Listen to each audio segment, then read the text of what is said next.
Right, Paula, do you mind telling me why we've got up at 4 o'clock this morning, parked outside the nature reserve because there was a barrier, had to walk 2 miles to get to this hide for 6 a.m. What have we come here for? Oh, ye of little faith. Right, so we've come to witness one of the UK's most spectacular wildlife events, if I've done my homework right. Because if I've done it wrong, it's down to me. Because this only happens every so often. It doesn't happen all the time. The tide has got to be really, really high for this to happen. But if I've got my homework done correctly, this is The tide has to be high. I can't even see the sea. Awesome. I can't even see the sea. Are you confident it's going to happen? Absolutely.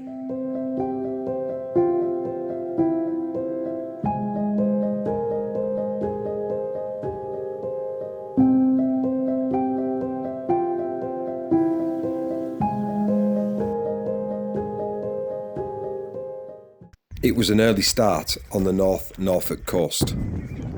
Little did we know at this point that we'd set off far too early. We walked onto the coastal path and headed off towards the wildlife hides. First here. Paula? Right, I'm just proving that I have actually got this Well, it's right. upside down, back to front, inside out. That. Right. So what? Do you want to give our viewers some sort of an idea of what you just shoved in my face? Yeah, so there is a website dedicated to this because it's so cool, and it's called Selection Spectacles 2024 Dates and Times. Right, we'll show you that now here. And I read it correctly, thank goodness. So one of the best times to come Yes. is Thursday the 11th of April 2024 at 7 a.m. So that's today. So you've maybe redeemed yourself. Paula's smugness was short-lived. As you can see, we were meant to set off from the car park at 7 a.m, not arrive at the hide at 6 a.m. Told me that I had some toothpaste on my mouth. Every year, approximately 120,000 migratory knots travel 15,000 kilometres from high up in the Arctic Circle to the mudflats of the North Norfolk Coast. They feed on crustaceans buried in the mud by using sensory receptors in their beaks, similar to the echolocation system used in bats. Several times a year, when tides are exceptionally high, the knots are forced inland in large numbers. They do this in large flocks, murmurating in a similar fashion to starlings to avoid predation from birds such as peregrine falcons. As the first of the knots started to gather in the distance, there was palpable excitement in the crowd of spectators that had gathered to watch the spectacle. The show was about to begin.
The knots had begun gathering on a mud banking overlooking another hide, so we went there to observe the action.